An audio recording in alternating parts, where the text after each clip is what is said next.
Good morning, students. Today I am going to explain lesson 8 reach for the top. ये आपकी book bee hive का 8th lesson है, reach for the top, ऊंची चोटी पर पहुंचना। तो इसके दो पार्ट हैं। पार्ट 1 में संतोष यादव के बारे में है और दूसरे पार्ट में मारिया शारपोवा के बारे में है। तो हम आज फर्स्ट पार्ट स्टार्ट करते हैं। तो इसमें जो है वो संतोष यादव के बारे में स्टोरी है, ठीक है।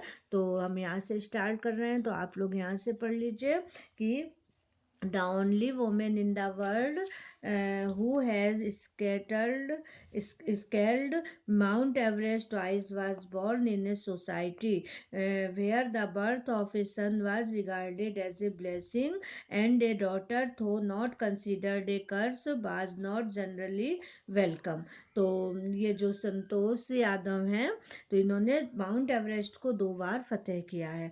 तो ये इसमें है कि वह विश्व में अकेली महिला जिसने 2 बार माउंट एवरेस्ट फतह किया हो, एक ऐसे समाज में पैदा हुई जिसमें एक पुत्र का जन्म एक सौभाग्य माना जाता हो और एक बेटी यद्यपि उसे दुर्भाग्य नहीं माना जाता हो, पर उसका जन्म सामान्यतः स्वागत भी नहीं होता है। तो हमारा जो समाज है वो पुरुष प्रधान है, तो यहाँ बेटे के होने में स्वागत किया जाता है लेकिन बेटी के होने में स्वागत नहीं करते हैं। तो यही संतोष यादव का जन्म की बात हो रही है।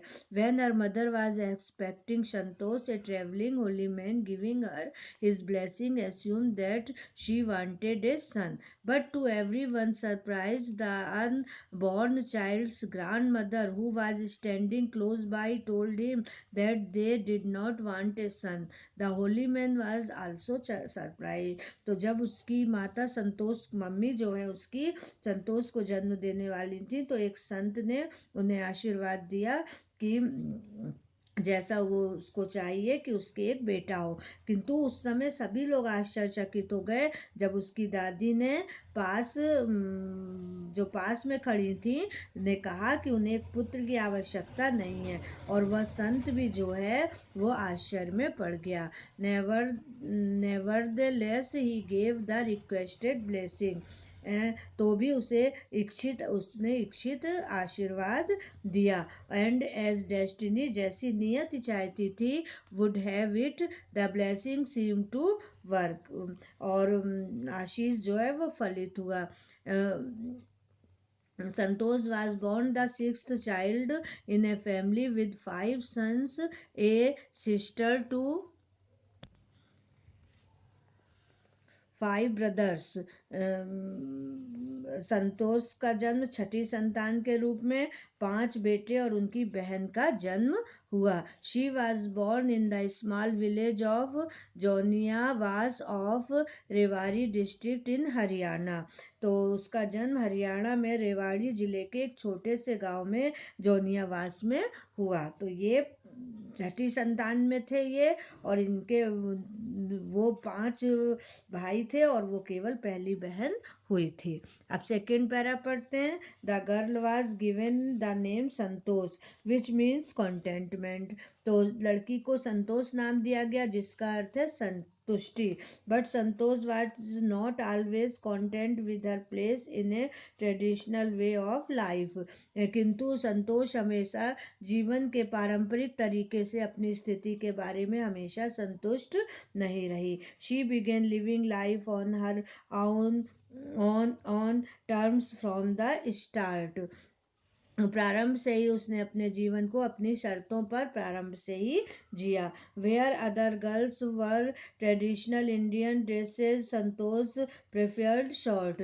जहाँ दूसरी लड़कियां पारंपरिक भारतीय पहनावा पहनती थी, उसने जंघिया पहनना पसंद किया।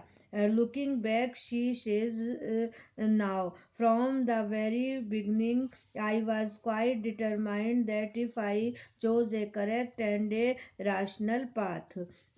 पीछे मुड़कर अब वह कहती है कि मैं शुरू से ही दृढ़ संकल्पित थी, यदि मैंने एक सही व तार्किक रास्ता चुना। The others around me had to change not me. तो मेरे आसपास के दूसरों को परिवर्तन के लिए मजबूर करूंगी, मैं नहीं।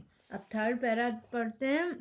Santosh's parents were affluent landowners who could afford to send their children to the best school, even to the country's capital, New Delhi. तो संतोष के माता पिता संपत्ति शास्त्री जमींदार थे, जो अपने बच्चों के सर्वोत्तम विद्यालय में, यहाँ तक कि देश की राजधानी में, है ना, के लिए देश की राजधानी न्यू दिल्ली के लिए, which was quite close by, है ना, में शिक्षा के लिए भेजने में सक्षम थे. But in line with the prevailing customs in the family, Santosh had to make do with the local village school. किंतु परिवार की जो व्यवस्था में संतोष को गांव के स्थानीय ग्रामीण विद्यालय में भर्ती होना पड़ा. So she decided to fight the system in her own quiet way when the right moment arrived. इसलिए उसने इस व्यवस्था से अपने शांतिपूर्वक तरीके से लड़ने का निश्चय किया. And the right moment came when she turn 16. और जब सही समय आया जब वो 16 साल की थी. At 16 most of the girls in her village used to get married. 16 साल की उम्र में उसकी गांव की लड़कियों की शादी कर दी जाती थी. Santosh was also under pressure from her parents to do the same. और संतोष पर भी अपने माता पिता से दबाव पड़ा कि वह भी ऐसा ही करे. अब इसके बाद हम नेक्स्ट पैरे में पढ़ाएंगे, नेक्स्ट वीडियो में पढ़ाएंगे. Thank you.